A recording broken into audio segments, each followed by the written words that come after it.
Ilang grupo ng transportasyon ang hihirit ng pisong provisional fare increase o pansamantalang taas pasahe sa gitna ng walang prenong pagtaas ng presyo ng mga produktong petrolyo.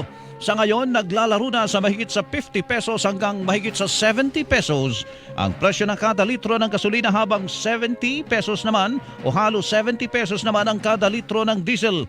Ayon kay Obet Martin, Pangulo ng grupong Pasang Mazda, iahain nila ang petisyon para sa provisional fare increase sa susunod na linggo. Pang-apat na taas na ito. Sa computation ko, nasa 4 pesos 50 centavos na ang itinaas ng diesel kada litro. Hindi na makakaya.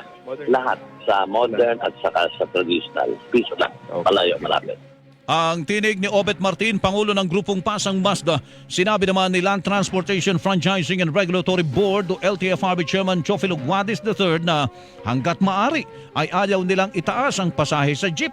Mayroon din anyang naka-standby na 2.5 billion pesos na fuel subsidy sa sektor ng pampublikong transportasyon.